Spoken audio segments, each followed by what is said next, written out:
Doy gracias a Dios porque me permite hacer esta grabación. Estamos hablando acerca de profeta Elías, lo que está escrito en el capítulo 18, y antes de continuar quiero hacer dos aclaraciones. La primera fue un error que cometí cuando dije Isaías, cuando en realidad me refería a Elías. Perdonen por esta confusión por el nombre. La otra es una aclaración, porque dije que hay mártires que pasarán el tiempo de angustia y estarán o estaremos vivos hasta que Cristo venga. Si son mártires, ¿cómo es que van a pasar vivos hasta que Cristo venga? Yo me refería a esto por lo siguiente. Todos los seres humanos que sean o seamos fieles a Dios y pasemos por el tiempo de angustia, no van o no vamos a morir porque estarán o estaremos vivos hasta que Cristo venga. Pero sobre todo seguidor de Dios, se va a dar un decreto de muerte donde se fijará el momento en que los hijos de Dios han o hemos de ser muertos según ese decreto. Pero Dios intervendrá para proteger la vida de sus seguidores y eso será los últimos seres humanos que vivirán en la tierra y pasarán vivos de este mundo e irán con Dios en su reino. Parte de esto ya lo hemos estudiado en otros temas. Pero cuando hablaba mártires me refería a esto, no en el efecto de que ya hayan muerto, sino en el efecto de que han, serán sentenciados a muerte por los enemigos de Dios. Después de esta aclaración, vamos a continuar con nuestra lectura de Isaías 18. Y ahora voy a comenzar con, bueno, con el versículo 5. Vamos a seguirlo leyendo. Dijo pues Acab Abdías, ve por el país a todas las fuentes de agua y a los arroyos a ver si hallamos grama con que conservar la vida de los caballos y las mulas para que no quedemos sin bestias. Y dividieron el país entre sí para reconocerlo. Acab fue por un camino y Abdías por el otro. Y yendo Abdías por el camino, se encontró con Elías. Al reconocerlo, se postró sobre su rostro y dijo, ¿no eres tú mi señor Elías? Él le respondió, yo soy. Ve y di a tu amo, aquí está Elías. Vamos a hacer eh, una aclaración de lo que hemos leído hasta acá. Sabemos del hambre que había, que los arroyos se habían secado, los ríos se habían secado, no había agua. ¿Cómo entonces iban a buscar agua en algún lugar? Y aquí viene la aclaración. En Israel hay lugares donde los manantiales brotan. Es el agua del manto freático que sale a la superficie. Y en esos lugares, aunque haya una sequía, su fertilidad de agua no determina del agua que cae, sino de la conexión del manto freático que existe. Antes de llegar en nuestro relato a lo que vamos a tratar, lo voy a mencionar aquí ahora, porque yo siempre he tenido esta curiosidad. ¿Cómo fue que Elías, cuando mandó hacer la prueba de que Dios iba a responder por fuego, mandó a que pusieran agua sobre el sacrificio que él había hecho y la cantidad de agua que él mandó que se pusiera? Yo decía, ¿de dónde va a salir eso? Dios me dio el privilegio de ir a Monte Carmelo, de estar en este lugar donde Elías hizo esto, donde sucedieron estas cosas, y allí pude entrar a un manantial que está en la profundidad donde se excavó y ahí había agua. Que en el tiempo de Elías, y eso está en el mismo Monte Carmelo, en el lugar donde nosotros estábamos, cerca de una ciudad que ha sido destruida más de 20 veces y fueron reedificadas, pero en este tiempo ya son ruinas. Y yo pude ver ese manantial de donde se sacó esa agua. Y esto lo digo porque esta declaración, a ver si encuentra algún manantial o agua, son cosas que son propias para el lugar de Israel donde estas cosas suceden. También hemos podido ver otros manantiales en Israel. Después de esta aclaración, vamos a seguir leyendo aquí. Ya llegamos en nuestra lectura al momento donde Elías le dice a Abdías que vaya donde está eh, Acab para decir, aquí está Elías.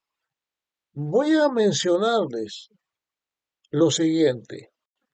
Cuando Abdías se encuentra con Elías, él lo reconoce como su superior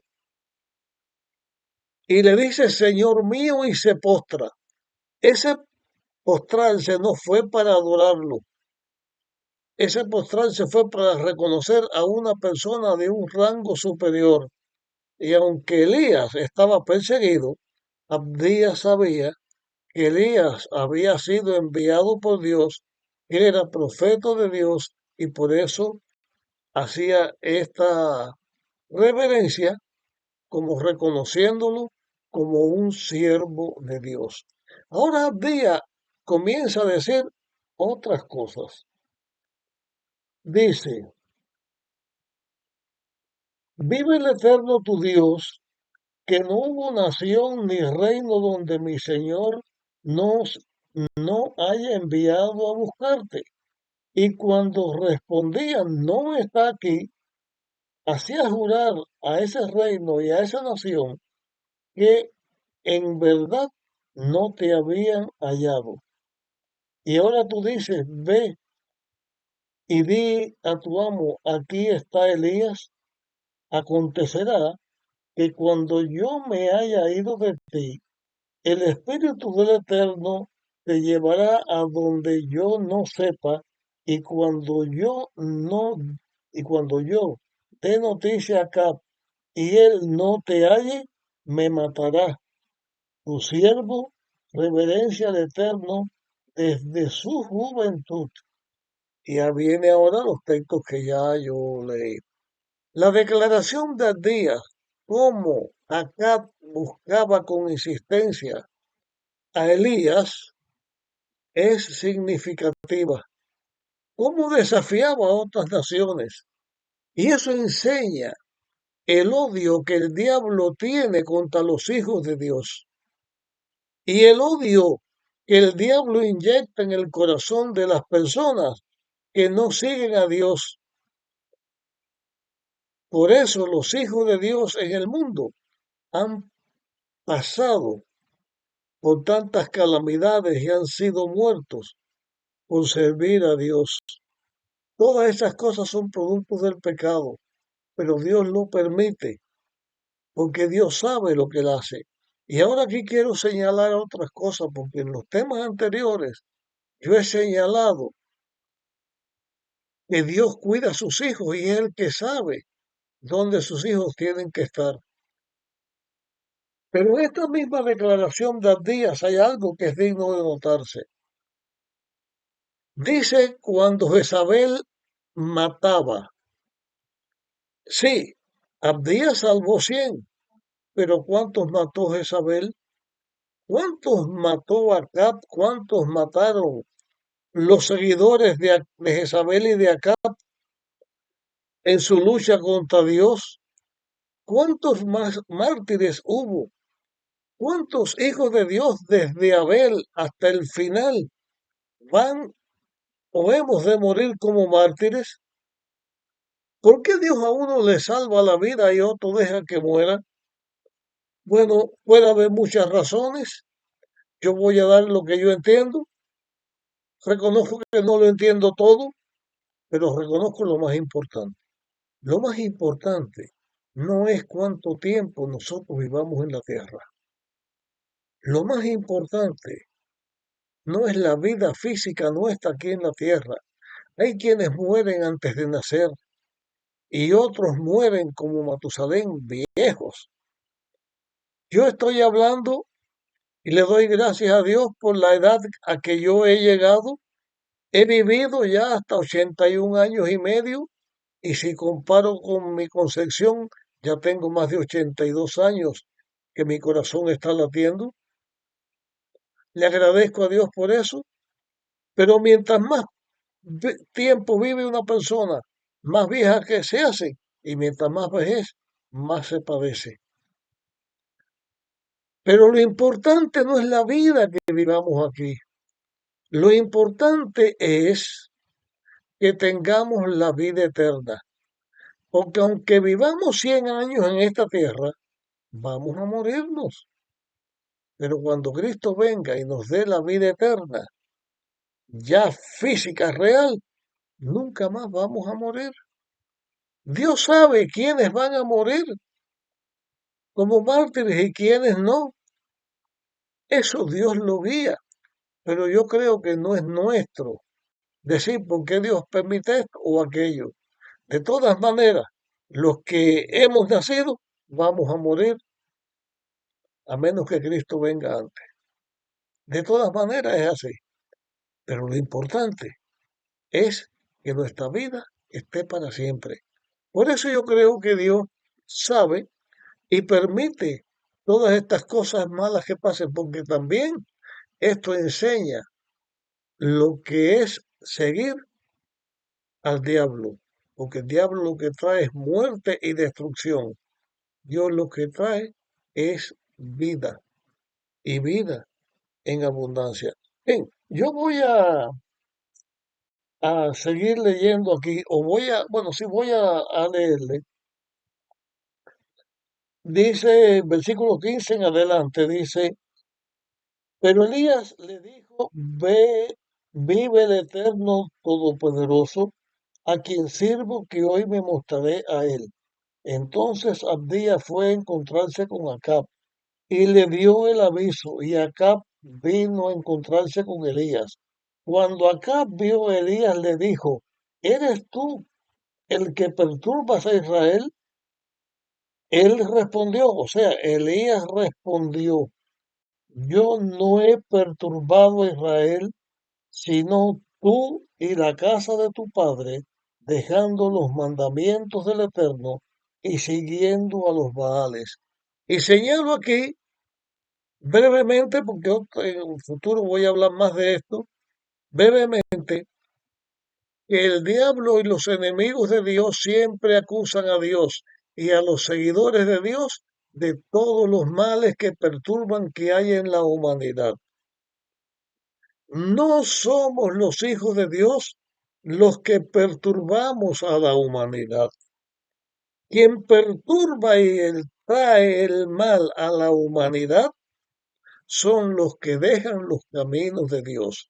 Y eso se lo dijo a Elías Acab.